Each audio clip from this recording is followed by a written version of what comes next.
မင်္ဂလာပါရှင်မြန်မာဘာသာဖြင့်တင်ဆက်မှုအစီအစဉ်မှပြန်လည်ကြိုဆိုလိုက်ပါရစေ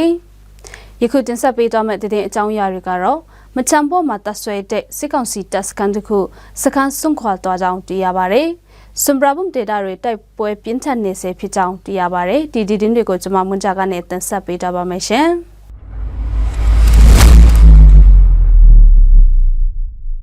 မချမ်းဘောအလံကားကြီးရွာမှာတပ်ဆွဲထားတဲ့စစ်ကောင်စီတပ်စခန်းတစ်ခုမှတပ်သားတွေဟာမတ်လ25ရက်နေ့ကစခန်းဆုတ်ခွာသွားကြောင်းဒေသခံပြည်သူတွေရဲ့ပြောကြားချက်အရသိရပါဗျ။အလံကားစစ်ကောင်စီတပ်စခန်းဟာမချမ်းဘောမှာတပ်ဆွဲထားတဲ့စစ်ကောင်စီတပ်ခလာရ139မှအခြေချတပ်ဆွဲထားတာဖြစ်ပြီးစခန်းဆုတ်ခွာသွားတဲ့သူတွေဟာမချမ်းဘောမှာပြန်လည်စုစည်းနေကြောင်းလည်းသိရပါဗျ။စခန်းဆုတ်ခွာသွားသူတွေဟာစခန်းမှာစာနာရေးခါနဲ့လက်နက်ခဲယမ်းများကိုလည်းအကုန်ယူသွားကြောင်းသိရပါဗျ။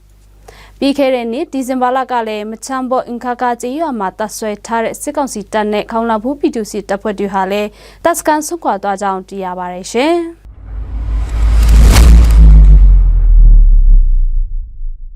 စွန်ဘရာဘုံမှာတပ်ဆွဲထားတဲ့စစ်ကောင်စီတပ်ကို KIA တပ်ဖွဲ့မှထိုးစစ်ဆင်တိုက်ခိုက်နေတာဟာ10ရက်ကျော်ကြာရှိလာပြီဖြစ်ပြီးနေ့တိုင်းဆိုသလိုတိုက်ပွဲပြင်းထန်နေစေဖြစ်ကြောင်းရှေ့တန်းတည်အရင်မြစ်ထမှသိရှိရပါတယ်။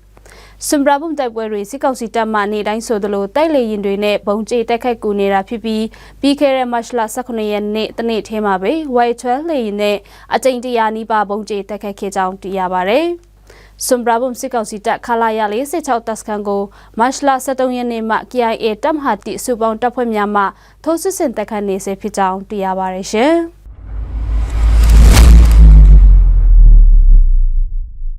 မဘာရာဖြင့်တင်ဆက်မှုအစီအစဉ်ကိုကြည်ရှုနာဆင်တို့ပရိသတ်အပေါင်းရွှေလန်းချမ်းမြေ့ကြပါစေရှင်။ကျေးဇူးတင်ပါတယ်ရှင်